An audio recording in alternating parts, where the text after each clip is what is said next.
talking about a supernatural element here of heaven meeting with earth and producing these offspring, and the great feats of architecture, and a lot of the mathematics, and specifically a lot of the weapons, came out of their brilliance. This isn't just guys that are walking around with giant clubs and making grunting noises. Okay, thank you for that. Dan in Tennessee, first-time caller. You're on with Steve Quayle. Yes. I've been listening to you for a long time, George. I used to listen to you when I lived down in Florida, and now I've found you here now that I live in Tennessee. He had already answered a question a caller had called earlier and asked, what should a person do, being that World War III is imminent. And I just wanted to see, he said, go ahead and get the book there to prepare. I did notice, though, that President Bush did sign a contract with Greenland for a missile defense system. And Russia made the statement, the public statement saying, if they put in that missile defense system, that it's imminent that they will be fired upon. That's Poland, right? Or, Poland. I'm sorry, yeah. And then I listen to Sylvia Brown sometimes, and she had just made a statement, I guess it was a couple months ago. She said that mankind will not be on this earth in 90 years from now.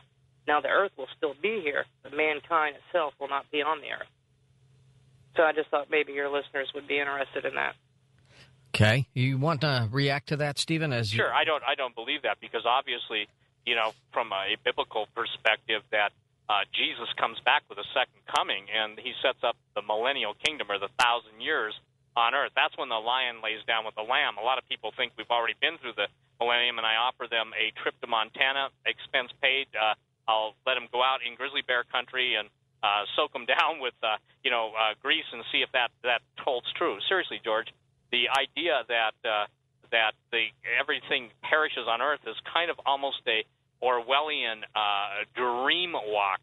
There are people that believe that would be ideal as long as there were keepers that made sure everything went on. But those keepers are the people that want to take us down to 500 million, and they'll do their best to take the majority of the world's population, 90%, and kill them off. They won't succeed because, again, that's a promise of God that all flesh is not destroyed, because God literally steps into the scene to stop it. You know what, Stephen, I was watching Rudy Giuliani tonight before Sarah Palin came on to speak. She did a good job, by the way.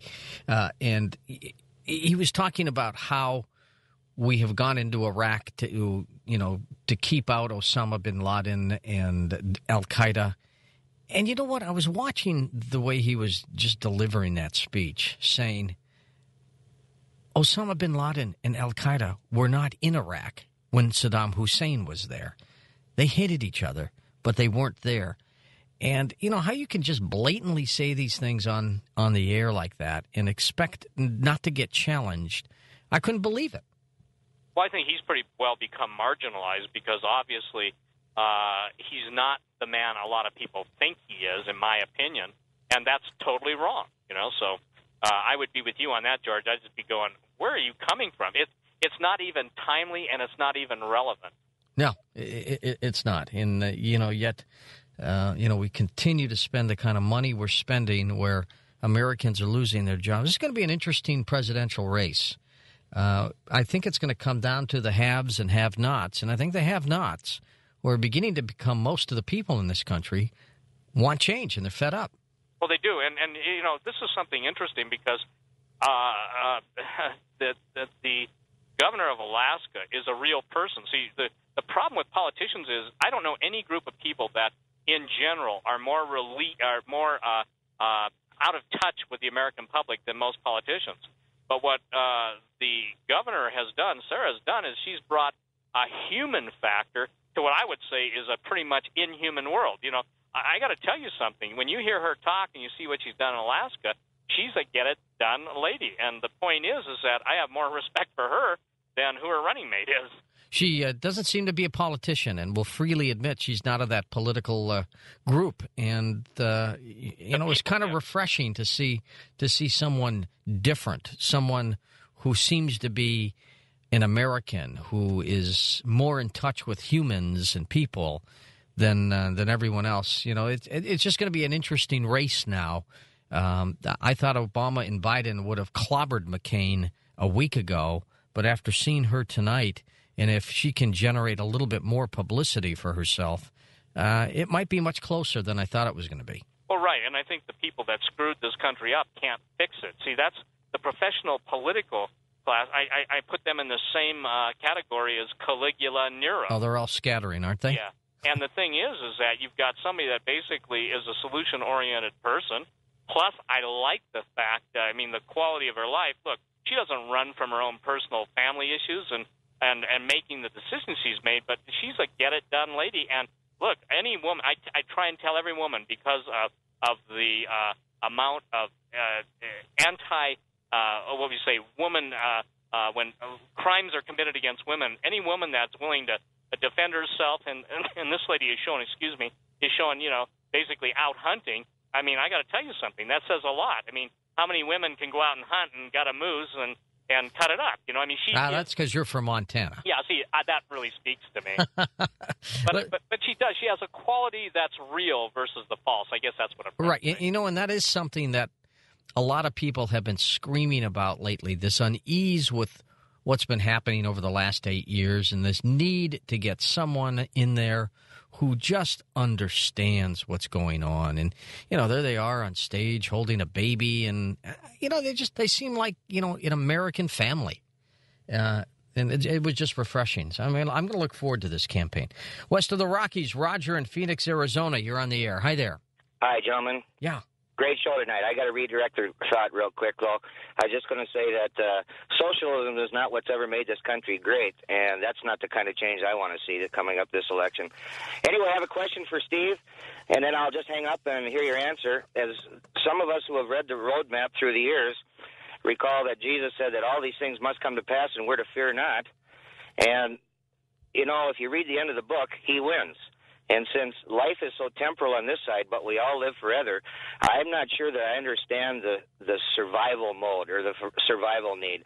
And I'll just hang up and listen, guys. Thanks very much. Okay, that's a great question. I'll give you from God's perspective. He says his people are destroyed for lack of knowledge. When God warned Noah, it was a survival raft, albeit a large one, that he put him into. When God warned Joseph of the coming famine, it was Joseph's obedience in responding to God that provided basically not only the Hebrews food, but the Egyptians. There is no place in the Bible where faith is told to simply just believe and do nothing. I'll give you the best example I know. When Jesus was born, obviously a lot of people wanted to kill him.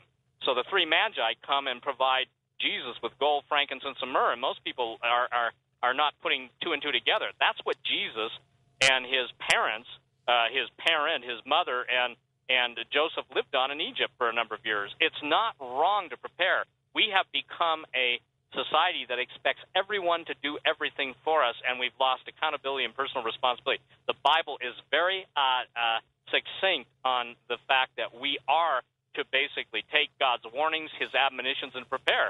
And that's why I'm telling everybody the first and most important thing, in my opinion, facing the uncertain future and the very events that are spiraling out of control is obviously I want to be on the winning side, and I believe that the winning side is already declared in the Bible. Let's go to Denver, Colorado. You are on the air with Steve Quayle. Hi there. Hello, George. Yeah. Steve, how you doing? Good. Good. I just had a question about the hoax alien invasion.